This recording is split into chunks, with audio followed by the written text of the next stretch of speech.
Hello friends, welcome to our channel Vidyarthi Gyan. Friends, BFM में से आज मॉड्यूल ए का चैप्टर थर्ड का पार्ट वन देखेंगे। ये आपका नया चैप्टर है, correspondent banking and NRI account.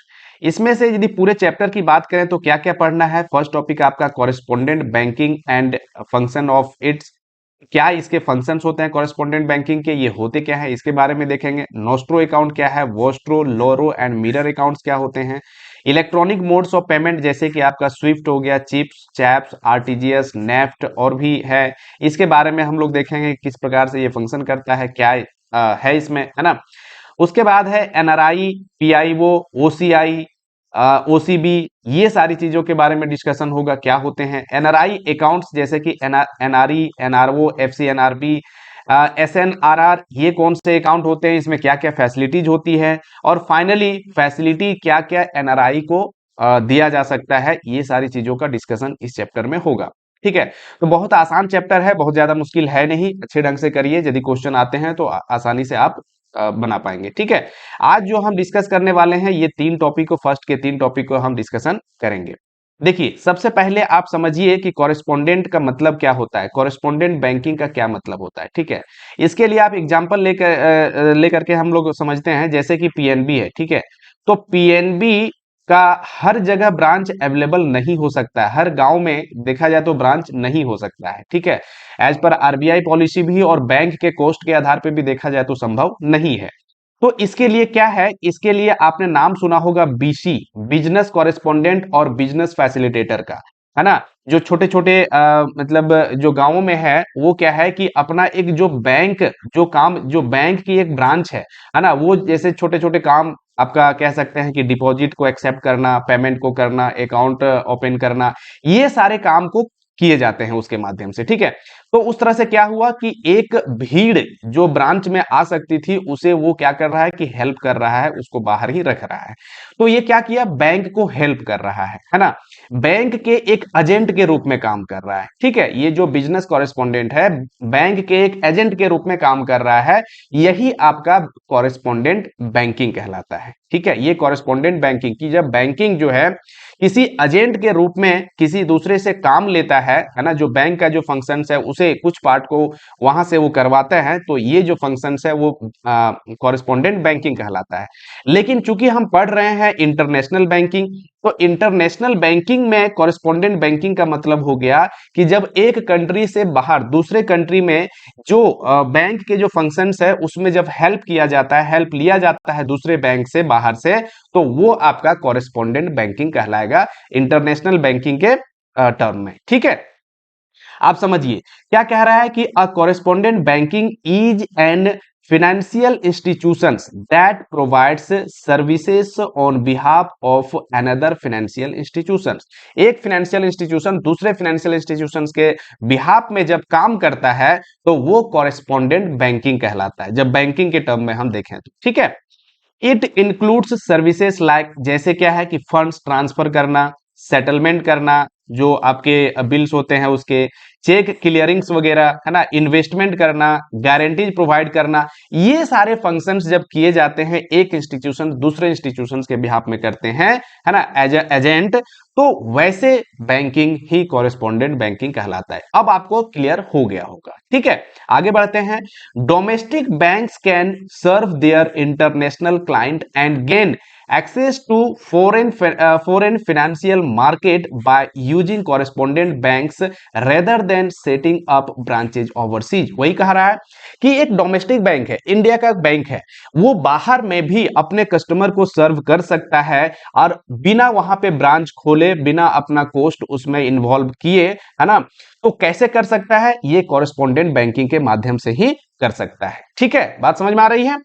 Correspondent banking in its true sense, यदि सही मायने में देखें, is the relationship between two banks which have mutual accounts with each other, है ना, और one of them has account with the others. सही रूप में यदि देखें, सही रूप में तो क्या है कि एक बैंक का दूसरे बैंक के, इंटरनेशनल बैंक की बात हो रही है, दूसरे बैंक के साथ जब अकाउंट होता है, जरूरी नहीं है कि अकाउंट हो, और वैसी सर्विसेज जो दी जाती है वो आपका क्या है, कॉरेस्पोंडेंट बैंकिंग है। However In a large sense, correspondent banking also means a relationship and servicing of banking needs as agent without having account relationship. जरूरी नहीं है कि अकाउंट आपका वहां पे हो उस बैंक के साथ, लेकिन यदि सर्विसें कुछ कुछ ऐसी है जो प्रोवाइड की जाती है ना, किसी बैंक को हेल्प किया जाता है, तो वैसे बैंकिंग ही कॉरेस्पॉन्डेंट बैंकिंग कहलाते हैं। आपको अब अच्छे से क्लियर हो गया होगा, है ना। In correspondent banking, one bank acts as agent of another bank is also known as respondent bank। देखिए, ये जो इंडिया की बैंक की बात करें तो यहाँ के जो बैंक है ये आपका रिस्पोंडेंट बैंक कहलाएंगे, और जो आपका फॉरेन में बैंक जो हेल्प कर रहा है रिस्पोंडेंट बैंक को, वो आपका कॉरेस्पोंडेंट बैंक कहलाएंगे।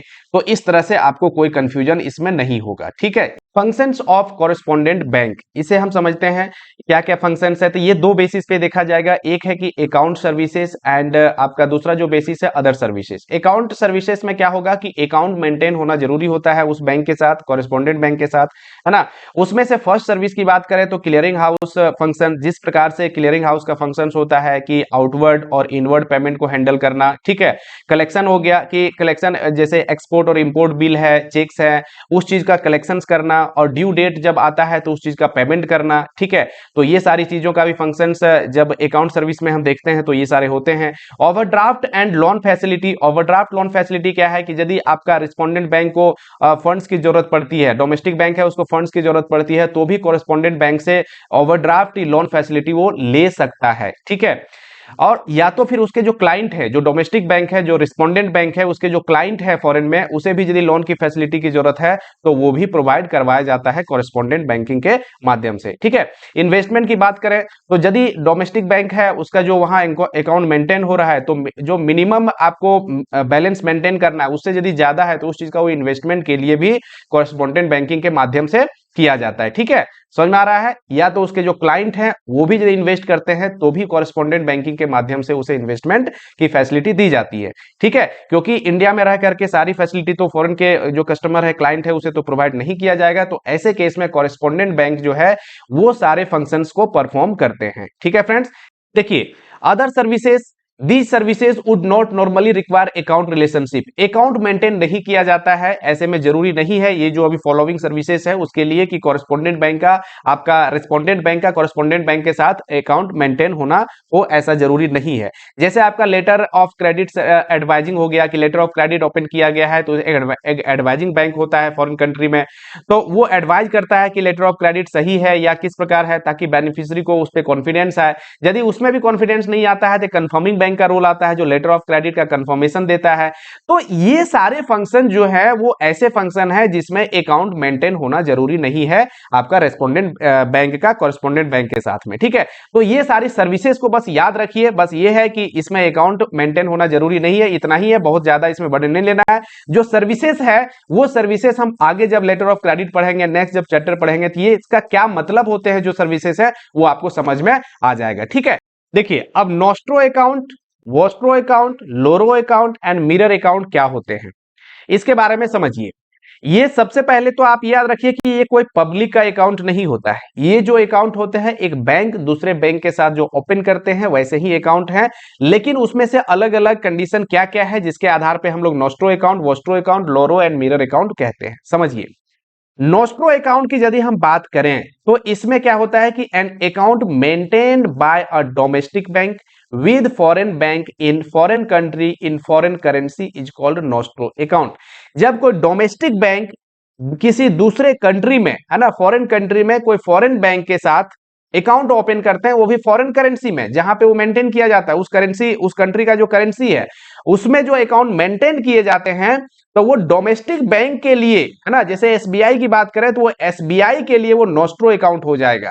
उस तरह कह सकते हैं कि आवर अकाउंट, मतलब एसबीआई कहता है कि आवर अकाउंट विद यू, मतलब फॉरेन बैंक के साथ जो है विद यू, तो ये यहां पे आता है आवर अकाउंट विद यू। क्यों ऐसा हो रहा है कि एसबीआई ये डोमेस्टिक बैंक है, ये कोई अमेरिकन बैंक है उसके साथ अकाउंट ओपन किए हैं, और वो भी यूएस डॉलर में करेंगे। कैसे करेंगे? यूएस डॉलर में। क्यों? क्योंकि अमेरिका में यूएस डॉलर चलता है, इसी वजह से वो करेंसी में अकाउंट मेंटेन किया जाएगा। तो एसबीआई के लिए एसबीआई बोलेगा कि वो हमारा नोस्ट्रो अकाउंट है ना, जो अकाउंट हम मेंटेन किए हैं आपके साथ वो हमारा नोस्ट्रो अकाउंट है। लेकिन वही अमेरिकन बैंक के लिए हो जाएगा वोस्ट्रो अकाउंट। क्यों अमेरिकन बैंक के लिए वोस्ट्रो अकाउंट क्यों हो जाएगा उसका उल्टा? तो यहां समझिए वोस्ट्रो अकाउंट का क्या मतलब है। An account maintained by a foreign bank with domestic bank in domestic currency is called vostro account.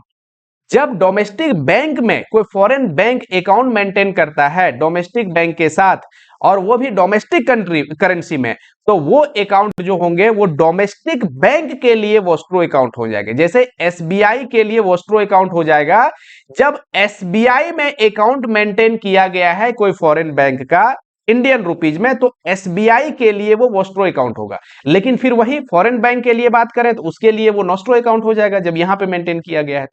तो इस तरह से हो गया कि योर अकाउंट, एसबीआई कहता है कि योर अकाउंट, आपका अकाउंट जो है हमारे साथ है ना। तो इस तरह ये वोस्ट्रो अकाउंट हो जाएगा। तो नोस्ट्रो और वोस्ट्रो जस्ट उल्टा है। आप किधर से देख रहे हैं? यदि डोमेस्टिक बैंक के तरफ से देख रहे हैं कि डोमेस्टिक बैंक यदि बाहर में अकाउंट मेंटेन किया है तो डोमेस्टिक बैंक के लिए वो नोस्ट्रो अकाउंट हो जाएगा, और जो फॉरेन कंट्री है उसके जो बैंक है वो हमारे यहाँ मतलब डोमेस्टिक करेंसी में डोमेस्टिक बैंक के साथ मेंटेन किया है तो वो डोमेस्टिक बैंक के लिए वोस्ट्रो अकाउंट हो जाएगा। ठीक है, समझ में आ रहा है? दोनों केस में हमें देखना है, अपने बैंक के साथ में देखना है कि हमारे बैंक के लिए वो अकाउंट क्या होगा। समझ में आ रहा है? तो ये चीजें आपको क्लियर हो जाएगी। चलिए अब अगला देखते हैं आपको लोरो अकाउंट क्या होता है। लोरो अकाउंट क्या होता है इसके लिए समझिए। अब एसबीआई का तो अकाउंट है किसी अमेरिकन बैंक के साथ में, ये तो हो गया इसके लिए नोस्ट्रो अकाउंट, है ना। एसबीआई के लिए वो अकाउंट जो मेंटेन किया गया है वो हो गया आपका नोस्ट्रो अकाउंट। लेकिन अब सपोज करिए कि पीएनबी है ना, या दूसरा कोई भी बैंक है, तो पीएनबी का अकाउंट उसके साथ मेंटेन नहीं है अमेरिकन बैंक के साथ, लेकिन उसे काम पड़ता है, जरूरत पड़ गया, तो वैसे केस में जो एसबीआई का अकाउंट है उस अकाउंट को ही वो यूज करेगा। कौन? पीएनबी। तो ऐसे केस में जो है पीएनबी के लिए वो लोरो अकाउंट हो जाएगा, क्योंकि नोस्ट्रो अकाउंट तो होगा नहीं, उसका खुद का अकाउंट है नहीं। तो एसबीआई का अकाउंट किसी दूसरे बैंक का जो भी नोस्ट्रो अकाउंट मेंटेन कर रहा है उसका यूज कर रहा है, तो पीएनबी के लिए मतलब दूसरे बैंक के लिए वो क्या हो जाएगा? लोरो अकाउंट हो जाएगा। समझ में आ गया? और कोई डिफरेंस इसमें नहीं है, समझिए वही कह रहा है यहाँ पे। If a domestic bank has not any nostro account with foreign bank in foreign currency, then the domestic bank use the nostro account of another domestic bank maintained with the foreign bank is called loro account। तो लोरो account हो जाएगा वो। जैसे their account मतलब खुद का account है नहीं, जैसे पीएनबी क्या कर रहा है? देयर अकाउंट मतलब एसबीआई का अकाउंट जो है विद देम मतलब अमेरिकन बैंक के साथ में है। ठीक है, तो इस तरह से ये कोटेशन यहाँ पे होता है। समझ में आ गया? एग्जाम्पल भी आप देख लेंगे। आगे देखिए मिरर अकाउंट। मिरर अकाउंट क्या होता है? ये जस्ट नोस्ट्रो अकाउंट का जो ट्रांजेक्शन्स है उसे ही रिकॉन्साइल करने के लिए एक अकाउंट मेंटेन किया जाता है, वो अकाउंट आपका मिरर अकाउंट कहलाता है। जैसे देखिए while a bank maintains nostro account with a foreign bank, जब फॉरेन बैंक के साथ नोस्ट्रो अकाउंट मेंटेन करते हैं, it has to keep a track of the account in its own book। एक खुद से अलग से अकाउंट मेंटेन करते हैं जिसमें उसके सारे ट्रांजैक्शन जो नोस्ट्रो अकाउंट के साथ हो रहे हैं वो मेंटेन करते हैं। ठीक है, दिस इज अ रिफ्लेक्शन और a shadow of the nostro account. और वो सारे ट्रांजैक्शन जो नोस्ट्रो अकाउंट में होते हैं वो सारे ट्रांजैक्शन वो क्या है? मिरर अकाउंट में भी अपना मेंटेन करते हैं। The entries in the mirror account are used for reconciliation। और किस लिए किया जाता है? रिकॉन्साइल करने के लिए, कहीं कोई एंट्री इधर उधर ना हो, उसे पता चल पाए कि यदि कोई एंट्री आपका मैच ना कर रहा होता है उस केस में रिकॉन्साइल किया जाता है इस बेसिस पे, है ना, इन द नोस्ट्रो अकाउंट।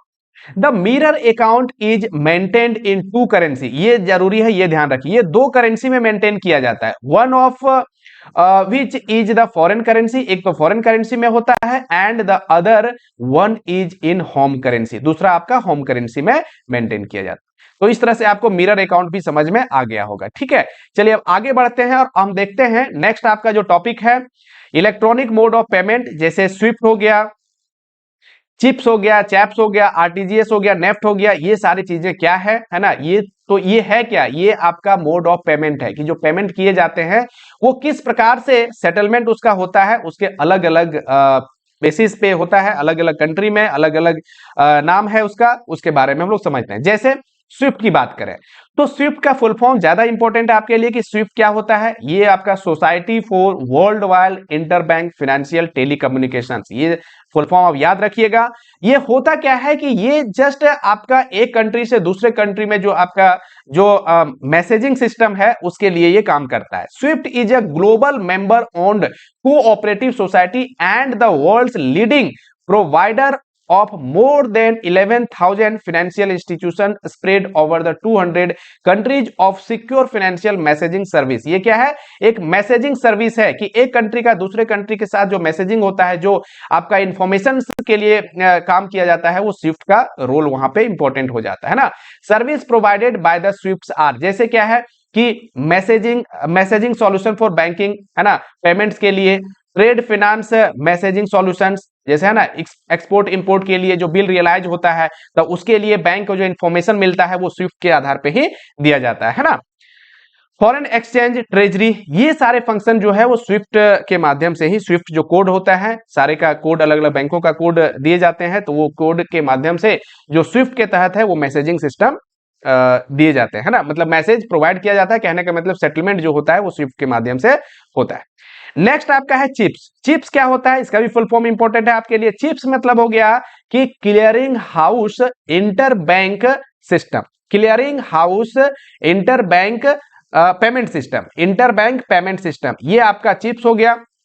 ये क्या है कि is a major payment system in USA, ये आपका यूएसए में एक पेमेंट सिस्टम जो है, जिस तरह से इंडिया में आरटीजीएस की बात करें, आपका नेफ्ट की बात करें, तो वहां पे आपका चिप्स का रोल आता है ना।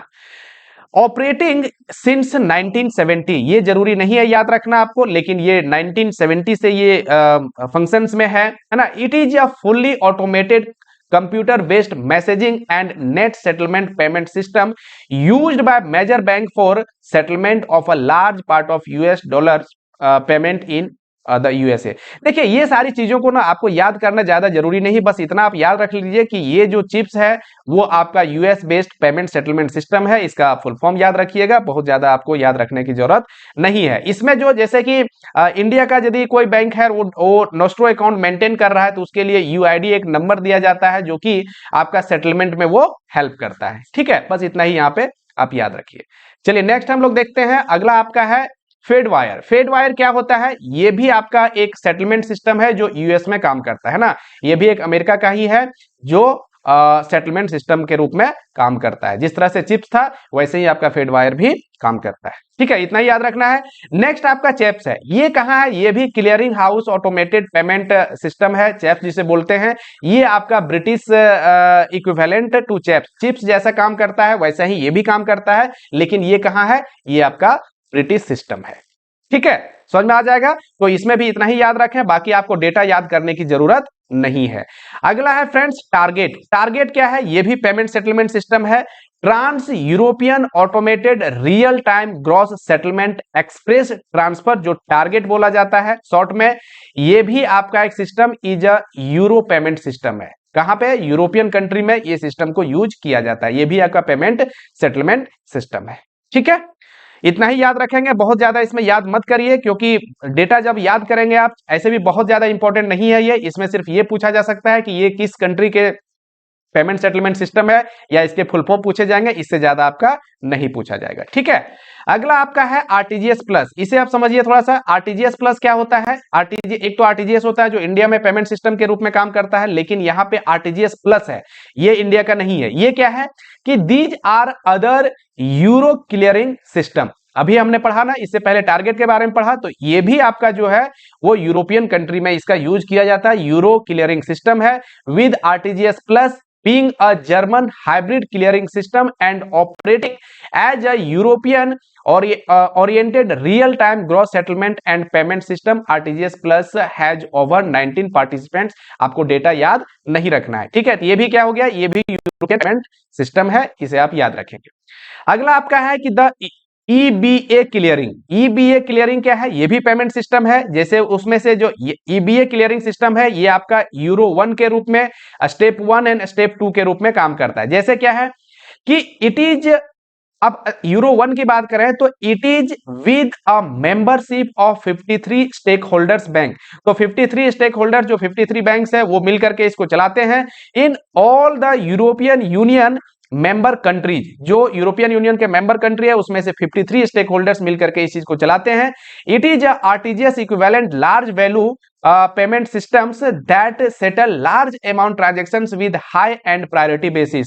जो प्रायोरिटी बेसिस पे है कुछ ऐसे ट्रांजेक्शंस हाई वैल्यू के ट्रांजेक्शन, जिस तरह से आरटीजीएस हमारे इंडिया में काम करता है उसी प्रकार के यूरो 1 भी काम करता है, जो हाई वैल्यू प्रायोरिटी बेसिस पे वो ट्रांजेक्शंस को सेटल करते हैं। ठीक है, अब स्टेप 1 की बात करें तो ईबीए, ये जो ईबीए क्लियरिंग सिस्टम है, EBA clearing services has payment system named step 1।